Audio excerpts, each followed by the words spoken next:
ஆன்மீகத்தின் வழி நடக்கும் அன்பு சொந்தங்களான மேஷ ராசிக்கு வணக்கங்க. எல்லாரும் எப்படி இருக்கீங்க? மேஷ ராசிக்காரங்க நல்லது கெட்டதை முழுசா தெரிஞ்சவங்க. செவ்வாய் பகவானை ராசி அதிபதியாக கொண்டவங்க. அஸ்வினி பரணி கார்த்திகை 1ஆம் பாதம் நட்சத்திரக்காரங்க. ரொம்ப புத்திசாலிங்க. மேஷ ராசிக்காரங்க போர் குணம் கொண்டவங்க. உங்ககிட்ட சண்டை போட்டு ஜெயிக்கிறது ரொம்ப கஷ்டம். எல்லா இடங்கள்லையுமே நேர்மையையும் உண்மையை மட்டுமே நம்பக்கூடியவங்க. உங்களுக்கு சொந்தமோ பந்தமோ அது தப்புனா அது தப்புதான், வெட்டு ஒன்று துண்டு ரெண்டுன்னு பேசக்கூடியவங்க. புதுமையான சிந்தனைகளுக்கு சொந்தக்காரங்க. பூ போல மனசு, கோபத்தை மறைச்சிக்கிட்டு சிரிப்பை மட்டும் காட்டக்கூடியவங்க. எடுத்த காரியத்தை எப்படியாவது முடிச்சிடணும் அப்படிங்கிறதுக்காக கஷ்டப்பட்டு போராடக்கூடிய குணம் கொண்டவங்க தான் இந்த மேஷ ராசிக்காரங்க. தங்களுடைய கஷ்டத்தையும் கண்ணீரையும் கடுகளவு கூட மற்றவங்களுக்கு தெரியாம பார்த்துப்பாங்க. இதனால பார்க்குறவங்க எல்லாருமே மேஷ ராசியா, இவங்களுக்கு என்னப்பா சூப்பரா இருக்காங்க, இவங்களுக்கு என்ன குறைச்சல் அப்படின்னு தான் நினைச்சிட்டு இருக்காங்க. ஆனா சாப்பாட்டுக்கு கூட கஷ்டப்படுறது உங்களுக்கு மட்டும்தான் தெரியும். இப்ப வேற மேஷ ராசிக்காரங்களுக்கு 7.5 சனி ஆரம்பிச்சிருச்சுங்க. இதை நினைச்சு நிறைய மேஷ ராசிக்காரங்க பயத்தோடையும் அச்சத்தோடையுமே வாழ்ந்துட்டு இருக்கீங்க.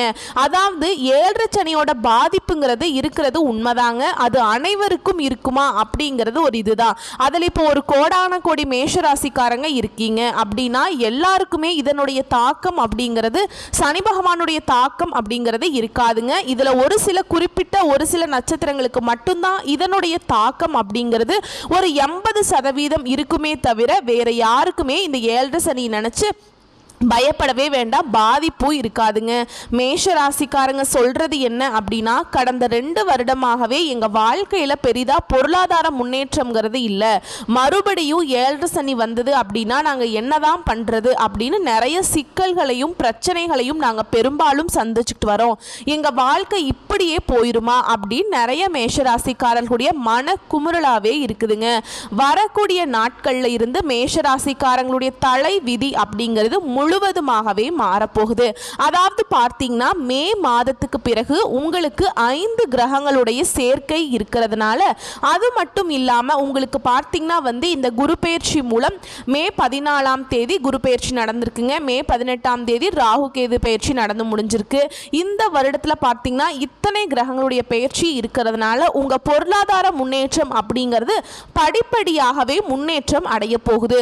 முதலாவதாக பார்த்தீங்கன்னா 5 கிரகங்கள் சேர்க்கை எங்க இருக்குது அப்படின்னு பார்த்தீங்கன்னா மீன ராசியில குரு பகவான், புதன் பகவான், ராகு கேது, சுக்கிர பகவான், சனி பகவான், இவங்க 5 பேரும் அந்த மீன ராசியில சஞ்சாரம் பண்றாங்க. இதன் மூலமா பார்த்தீங்கன்னா நல்ல ஒரு பொருளாதார முன்னேற்றம் அப்படிங்கிறது வரக்கூடிய நாட்கள்ல மேஷ ராசிக்கு அப்படியே படிப்படியாகவே உயரப்போகுது. அதுக்கப்புறம் பார்த்தீங்கன்னா மே 14ஆம் தேதி குரு பெயர்ச்சி. குரு பகவானை பொறுத்த வரைக்கும் கடந்த காலகட்டங்கள் நீங்க எதையெல்லாமே இழந்துட்டு கஷ்டப்பட்டு இருக்கீங்களோ அது அனைத்தும் உங்களுக்கு குரு பகவான் கண்டிப்பா அது அனைத்தையும் பெற்று தருவாருங்க. குரு பெயர்ச்சி மூலமாக உங்களுக்கு ஒரு 10 ரூபாய் கிடைக்குது அப்படின்னா இனி வரக்கூடிய நாட்கள்ல இருந்து உங்களுக்கு 100 ரூபாய் கிடைக்கக்கூடிய அளவுக்கு நல்ல ஒரு பொருளாதார முன்னேற்றத்தை அவர் நிச்சயம் கொடுப்பாருங்க. ராகு கேதுவை நிறைய பேர் நினைச்சு பயப்பட்டுட்டு இருக்கீங்க. சனி பயிற்சிக்கு அப்புறம் இந்த ராகு கேது நினைச்சுதான் ரொம்ப பயப்படுறோம். ஏன்னா சனி பகவான் நல்லதையும் பண்ணுவார் கெட்டதையும் பண்ணுவார், கண்டுபிடிச்சிடலாம். ஆனா இந்த ராகு கேது என்ன பண்ணுவாங்கன்னே தெரியாது, பெருசா ஒரு சம்பவம் வச்சுட்டு போயிடுவாங்க.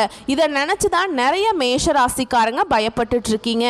அதாவது ராகு கேதுவை பொறுத்த வரைக்கும் வரக்கூடிய நாட்கள்ல உங்களுக்கு இந்த வருடம் கிரகங்கள் அனைத்தும் பார்த்தீங்கன்னா மேஷ ராசிக்கு நல்ல பலன்களை மட்டுமே தரப்போறாங்க. ஏன்னா கடந்த காலகட்டத்தில் நடந்த கெட்ட விஷயத்தை எல்லாருமே விட்டுருங்க. இனி வரக்கூடிய நாட்கள்ல மேஷ ராசிக்கு எப்படிப்பட்ட நாட்களாக அமைய போகுது அப்படிங்கறத பத்தி நம்ம தொடர்ந்து பார்க்க போறோம். நம்ம சேனலை ஃபர்ஸ்ட் டைம் பார்க்குறீங்க அப்படின்னா மறக்காம சேனலை சப்ஸ்கிரைப் பண்ணிக்கோங்க, பெல் பட்டனை பிரஸ் பண்ணிக்கோங்க. உங்களுடைய ராசிக்கு பார்த்தீங்கன்னா மே 14ஆம் தேதி குரு பெயர்ச்சி நடந்திருக்குது. குரு பகவான் 2ஆம் இடத்திலிருந்து 3ஆம் இடத்துக்கு போய் வக்ர நிவர்த்தி ஆகிறாருங்க. இதன் மூலம் பார்த்தீங்கன்னா வருமானம் அப்படிங்கிறது உங்களுக்கு பல மடங்காக வரப்போகுது. சனி பகவானுடைய பார்வை உங்களுக்கு நேரடியாகவே இருக்குது.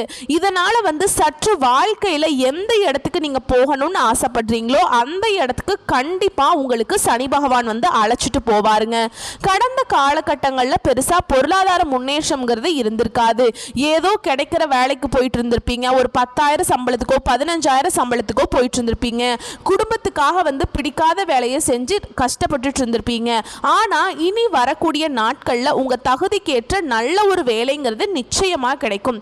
அதாவது பார்த்தீங்கன்னா நீங்கள் ஒரு அரசாங்க வேலைக்கு ட்ரை பண்ணாலும் சரி, இல்லை ஒரு ப்ரைவேட் ஜாப்போ, ஐடி ஜாப்போ, பேங்க் ஜாப்போ, நீங்கள் எந்த வேலைக்கு ட்ரை பண்ணாலும் அந்த வேலை கண்டிப்பாக உங்களுக்கு நிச்சயமாக கிடைக்குங்க. ராகு கேதுவால் உங்களுடைய செல்வாக்கு உயரும். வரக்கூடிய நாட்களில் சங்கடங்கள் நீங்கும். மறைமுகமாக உங்கள் தொழில் வாழ்க்கையிலும் சரி, இல்லை இல்லற வாழ்க்கையிலும் சரி, நிறைய நபர்கள் வந்து தொல்லை கொடுத்துட்டு வந்திருப்பாங்க. இனி அவங்களுடைய தொந்தரவுங்கிறது சுத்தமாகவே இருக்காதுங்க. நீங்களும் ஒரு கம்பெனியில் 5-6 வருஷமாக வேலை செஞ்சுருப்பீங்க. ஆனால் அந்த கம்பெனிக்காக நீங்கள் இரவு பகல் பார்க்காம உழைச்சிருப்பீங்க. உங்களுடைய சொந்த கம்பெனியாக நினச்சி உழைச்சிருப்பீங்க. ஆனால் உங்களுக்கு இன்னைக்கு வரைக்குமே சரியான அங்கீகாரம் அப்படிங்கிறது நீங்கள் வேலை செய்யக்கூடிய இடங்கள் மூலமாக உங்களுக்கு கிடைச்சிருக்காது. இனி வரக்கூடிய நாட்களில் உங்களுக்கு சம்பள உயர்வு, பதவி உயர்வு போன்றவை அனைத்தும் கிடைக்க போகுது. உங்கள் வார்த்தைக்கு மதிப்பு மரியாதையும் கிடைக்குங்க. அந்தஸ்தில் நீங்கள் எதிர்பார்த்த உயர்வுக்கு போக போகிறீங்க. மேஷ ராசிக்காரங்க கடந்த 3 வருடமாகவே பார்த்தீங்கன்னா வந்து தங்களுடைய வாழ்க்கையில நல்லது நடந்துருமா அப்படின்னு நினைச்சிட்டு இருந்திருப்பீங்க. ஆனா உங்களுக்கு அந்த டைம்ல ஒரு மிகப்பெரிய ஏமாற்றம் தான். புதுசா ஒரு பிரச்சனை, கஷ்டமும் கடந்த காலகட்டங்களில் உங்கள் வாழ்க்கையை நோக்கி வந்துக்கிட்டே இருந்திருக்குங்க. மேஷராசிக்காரங்க சொந்த பந்தத்தை இழந்தீங்க, சொத்துக்களை இழந்தீங்க, தனக்கு நெருக்கமாக இருக்கக்கூடிய உறவுகளையுமே இழந்தீங்க. கடைசியாக நான் மட்டும்தான் எல்லாத்தையுமே இழந்துட்டு நிற்கிறதா இருக்குது சாமி, எனக்கு உயிர் வாழவே பிடிக்கலன்னு சொல்லிட்டு இருக்கீங்க. இவ்வளோ கஷ்டப்பட்டதுக்கு அப்புறம் எனக்கு வாழ்க்கை வாழணுங்கிற எண்ணமே சுத்தமாக போயிருச்சு. உங்கள் மனசில் கவலையும் துன்பமும் தான் அதிகமாகவே இருக்குது. நீங்கள் செய்யக்கூடிய ஒவ்வொரு விஷயத்தையுமே தடுப்பதற்கு உங்கள் கூட இருக்கிற நபர் தான் நிறைய பேர் முயற்சி பண்ணிகிட்ருக்காங்க. இது எல்லாமே தெரிஞ்சுமே கூட நீங்கள் என்னமோ பண்ணுறதை பண்ணிக்கோங்க, எனக்கு என்ன வந்துச்சு அப்படின்னு தன்னுடைய வேலையில் மட்டுமே என்னைக்கும் குறிக்கோளாக இருக்கிறவங்க தான் மேஷராசிக்காரங்க. நீங்கள் என்னைக்குமே மற்றவங்க நமக்கு துணை இருக்கவே மாட்டாங்க அப்படிங்கிறது உங்களுக்கு நல்லா தெரியுங்க. நம்மளால் மற்றவங்களுக்கு கடுகு அளவு கூட துன்பம் வரக்கூடாதுன்னு நினைக்கிறவங்க தான் மேஷராசிக்காரங்க. கொடுத்து கொடுத்து சிவந்த கரங்களுக்கு சொந்தக்காரங்க. உங்ககிட்ட இருந்தது அப்படின்னா அது எவ்வளோ 10 ரூபாய் 100 ரூபாயோ பார்க்கவே மாட்டீங்க, எடுத்து கொடுத்துட்டு போயிட்டே இருப்பீங்க. வரக்கூடிய நாட்களில் உங்களுடைய தொழிலில் இருந்த தடைகள் அனைத்துமே முழுவதுமாகவே விலக போகுது. உற்பத்தியில் இருந்த தடைகள் நீங்கி தொழிலை விரிவு செய்ய போறீங்க. விற்பனைக்கு வரக்கூடிய பொருட்கள் வந்து அதிகமாகுங்க. அது அதிகமாக விற்றும் தீர்ப்பீங்க.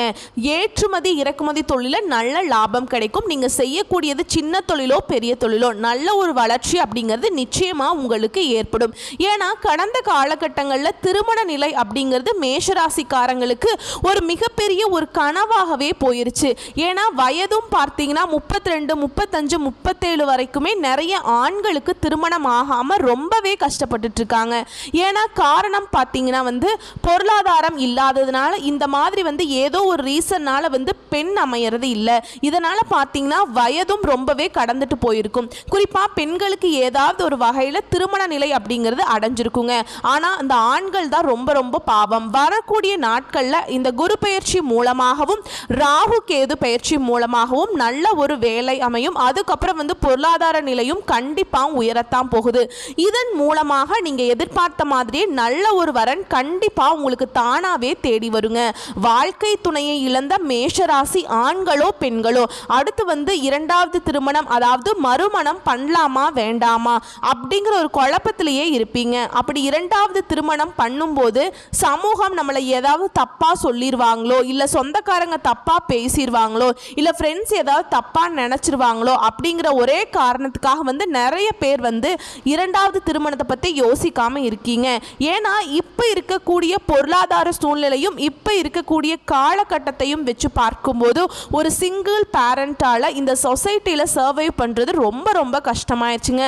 அதனால் நீங்கள் எதிர்பார்த்த மாதிரியே நல்ல ஒரு மறுவாழ்க்கை அப்படிங்கிறது நிச்சயமாக உங்களுக்கு அமையும். குழந்தை பாக்கியத்துக்காக ஏங்கிய மேஷராசிக்காரங்களுக்கு வந்து பார்த்தீங்கன்னா எங்களுக்கு மேரேஜ் ஆகி கிட்டத்தட்ட 4 வருஷம் ஆகுது சாமி, 5 வருஷம் ஆகுது, 8 வருஷம் ஆகுது, எங்களுக்கு பிள்ளை பேர் பாக்கியமே இல்லை, நாங்களும் போகாத ஹாஸ்பிட்டலில் பார்க்காத ட்ரீட்மெண்ட் இல்லை, வாரத்தில் 3 நாள் கோயிலுக்கு தான் போயிட்டுருக்கோம், எனக்கு எப்படியாவது வந்து குழந்தை பாக்கியம் மட்டும் கிடைச்சிட்டா போதும் அப்படிங்கிறதா நிறையா பேரோட குறையா இருக்குதுங்க. கண்டிப்பா உங்களுக்கு இந்த குரு பயிற்சி மூலமாகவும் ராகு கேது பயிற்சி மூலமாகவும் உங்களுக்கு உடல் சார்ந்த பிரச்சனைகள் அனைத்தும் முழுவதுமாகவே நிவர்த்தியாக போகுதுங்க. இதன் மூலமாக வரக்கூடிய இந்த 2025க்குள்ள உங்களுக்கு விரைவில் குழந்தை பேரு பாக்கியம் அப்படிங்கிறது உண்டாகும். பிரிந்திருக்கக்கூடிய கணவன் மனைவி எல்லாமே மீண்டும் ஒரு முறை சேர்ந்து பேசக்கூடிய வாய்ப்பு கிடைக்கும் பட்சத்தில் கண்டிப்பாக இருவரும் ஒன்றாக இணைந்து வாழ்வீங்க.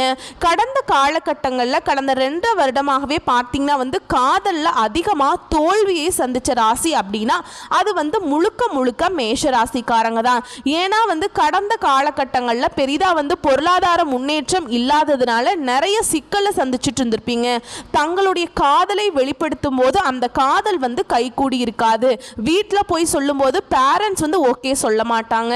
இந்த மாதிரி நிறைய சிக்கல் எல்லாமே சந்திச்சிருப்பீங்க. இனி வரக்கூடிய நாட்கள்ல நீங்க உங்களுடைய காதலை வெளிப்படுத்தும் போது அந்த காதல் கண்டிப்பாக கைகூடும். வீட்டில் போய் சொல்லும் போது வீட்டில் இருக்கக்கூடிய பேரண்ட்ஸ் உங்களுக்கு ஒத்துழைச்சு உங்களுக்கு கண்டிப்பாக காதல் திருமணம் செய்து வைக்கக்கூடிய வாய்ப்புகள் எல்லாமே உங்களுக்கு அதிகமாகவே உள்ளது. பெண்களை பொறுத்த வரைக்கும் வாழ்க்கையில சங்கடங்கள் நீங்கும். குடும்பத்தில் உங்களுடைய ஆலோசனைக்கு நல்ல ஒரு மதிப்பும் மரியாதையும் நிச்சயமா கிடைக்கும். வரக்கூடிய நாட்களை பொறுத்த வரைக்கும் மேஷராசிக்காரங்களுடைய வளர்ச்சி அப்படிங்கிறது ஒரு மிகப்பெரிய ஒரு அசுர வளர்ச்சியாகவே இருக்க போகுது. உங்களுடைய சொந்தக்காரங்களும் நண்பர்களுமே பார்த்தீங்கன்னா உங்க மீது பொறாமை கொள்ள போறாங்க. அது மட்டும் இல்லாம இந்த ஒரு 6 மாத காலகட்டங்கள் அப்படிங்கிறது எடுத்துக்கிட்டீங்கன்னா மேஷ ராசிக்காரங்களுக்கு மிகுந்த ஒரு ராஜயோகத்தை தரக்கூடிய ஒரு காலகட்டமாகவே பார்க்கப்படுது. ஏன்னா சனி பகவான் கும்பத்திலிருந்து மீனத்துக்கு போயிருக்காருங்க. மீனத்திலிருந்து ஒரு 6 மாத காலம் இருந்துட்டு அதுக்கப்புறம் தான் கும்பத்துக்கு வருவார். இந்த காலகட்டம் அப்படிங்கிறது என்னதான் உங்களுக்கு 7.5 சனியோட தொடக்கமாகவே இருந்தாலுமே இந்த ஒரு 6 மாதத்தை பொறுத்த வரைக்கும் பார்த்தீங்கன்னா நீங்கள் வாழ்க்கையில் எதையெல்லாம் இழந்துட்டு கஷ்டப்பட்டு இருக்கீங்களோ அது அனைத்தும் இந்த வருடம் கிரகங்கள் மூலமாக நீங்கள் பெற போறீங்க.